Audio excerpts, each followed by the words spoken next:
Picture this. April 1945, somewhere in Germany.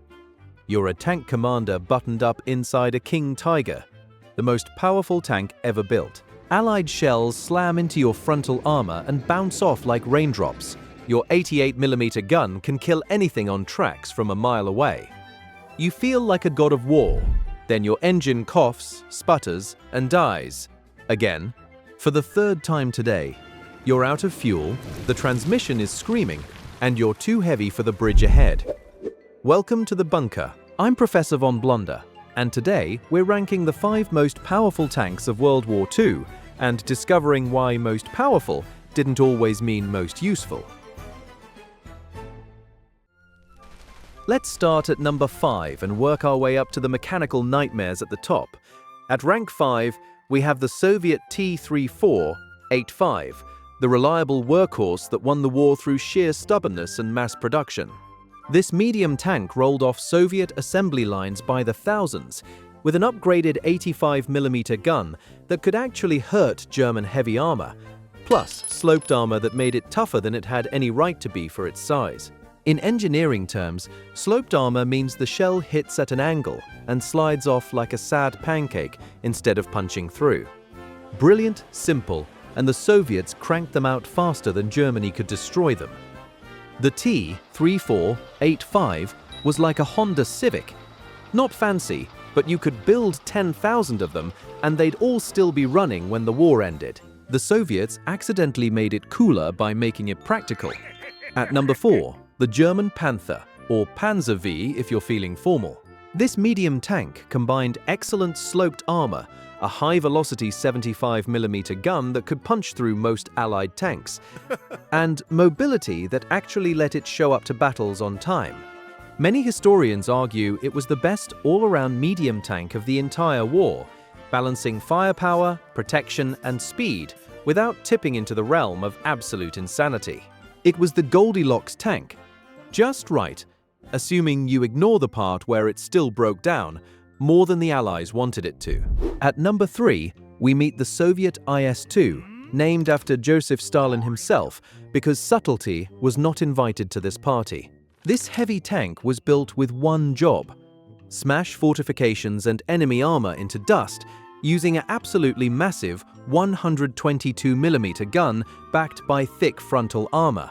When the IS-2 showed up, buildings evacuated themselves. It wasn't fast, it wasn't elegant, but it hit like a freight train made of pure Soviet rage. Now, you might be wondering, if these 3 were so practical and effective, what could possibly top them? If you had to pick a tank in 1944, would you go with the one that worked every time, or the one that could kill anything when it actually moved? Let's find out. At number 2, we have the German Tiger I, the tank that made Allied crews soil themselves at distances measured in kilometers. This beast packed an 88mm gun capable of destroying almost any Allied tank at long range, backed by heavy armor that laughed at most return fire. On paper, it was a masterpiece. In reality, it was mechanically complex, obscenely expensive to produce, and required a dedicated pit crew just to keep it running. In military terms, mechanically complex means it broke if you looked at it wrong. Germany spent resources building one Tiger that could have built several normal tanks and then watched it limp back to base with transmission problems. But if you think that's bad, feast your eyes on number 1, the King Tiger, or Tiger II, widely regarded as the most powerful and dangerous tank of World War II. This monster combined the Tiger's devastating 88mm L-71 gun, even longer and more powerful than the original, with massively thick sloped armor inspired by the Panther, making it nearly invulnerable frontally to most Allied tank guns of the era. When a King Tiger rolled into view, Allied tankers radioed for air support and prayed. Now here's where the laws of physics started laughing. The King Tiger was so heavy it broke bridges, guzzled fuel like a drunk at an open bar, and suffered constant mechanical breakdowns. In tactical terms, too heavy for bridges means your unstoppable killing machine stopped at every river and waited for the enemy to shoot it.